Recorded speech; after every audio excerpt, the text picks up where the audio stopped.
I think, therefore I am not. Only when the mind is silent, I am. After dimensions, things got a little hectic.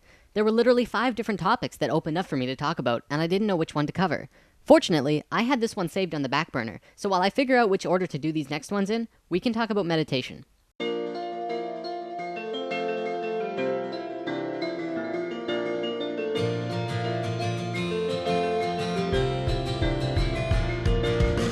There's quite a bit going on with meditation than most people realize. The average person will tell you that meditation is simply a tool to calm you down, when in fact, that's probably the least important thing it's good for.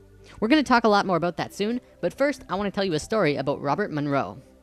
Now, if you were to read his biography on Wikipedia, you'll learn that Robert Monroe was a radio broadcasting executive that was researching the effects of sound patterns on the brain and sleep learning.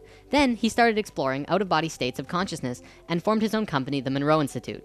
And that's about all you'll learn. Unfortunately, that's not really what he did. He learned so much more than anyone today will accept. In fact, he found out more about the nature of the universe than any modern scientist could tell you. The stuff that he has written about seeing and doing out of body is incredible. He's completely mapped out a whole nother world. You might think of him as the Marco Polo of the next world. We've explored the lands and the oceans, and now we're exploring the heavens or the dimensions of consciousness. In his book, Ultimate Journey, Robert Monroe goes to great lengths to map out the human mind as observed from a more conscious understanding. This is what he says.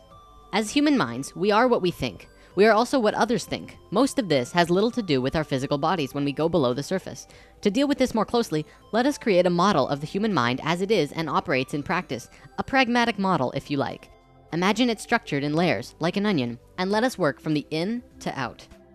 At the very core is the core self. This is the original human mind, the sum of our experiences without limitation. The inner core is composed of what we have lived and consciously thought to date.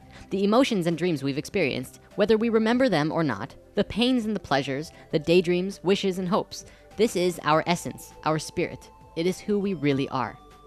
Above that is the animal sub-self. This is the layer that is most difficult to control. This is where the filtering, discoloration, and contamination takes place. The problem is that we think we need to rely on it or else we can't remain physically human. Physiologically, it is the cluster consisting of the mammalian brain and the limbic system. Above that is the conscious mind. This layer can be identified as what you think you are. However, it is entirely different from knowing what you are. The reason for this is that only a part of the inner core is available to the conscious you. Hence, there is much distortion, as expression has to pass through the animal sub-self. The conscious mind may be wholly accurate, but some areas may give an opposite interpretation from that of your core self. Though much of this layer is deliberately hidden from others, a considerable part is expressed in your outer self. Because it is so strong, we have no choice in this. This layer is also complicated by belief systems. For many of us, the complexity becomes a maze. It is no surprise that most of us don't find a clear way out. The next outward layer is the human mind external. This is what we think others think of us. This is a grand mixture because part of it is intuitive, non-verbal communication, which gets confused with what our sensory and analytical perception tells us. This layer is constantly changing with new experience and new perception. It is also controlled heavily by cultural context. We develop these artificial and synthetic drives of motivations, which most often leads to mental and physical dysfunction. Instead of being yourself, you begin to lead a totally reactive existence, which is what many people do. If you allow this lifestyle to take over, it can be a living hell. Moving outward, the next level is the human mind role. This is like the skin, what you want others to think of you. This is fairly simple. It is the presentation of the self. Mostly, it is set by the acceptability and needs of the world around you, superimposed hopefully with waves and pulsing thrusting from your inner core. The presentation of self is careful and usually covered with a sheen of deception. In hard cases, no signs of the inner layers ever even appear, even under great stress.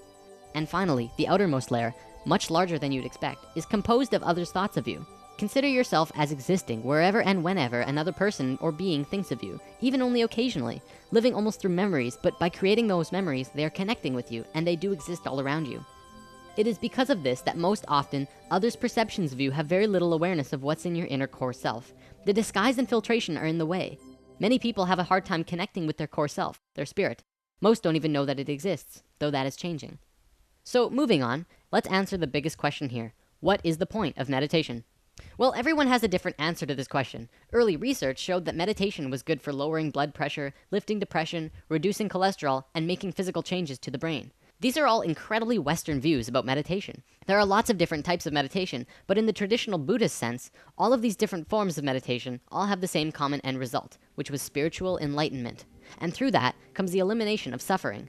This elimination comes with the understanding of a unity consciousness, which we talked about in lesson 4, realizing the oneness of all things.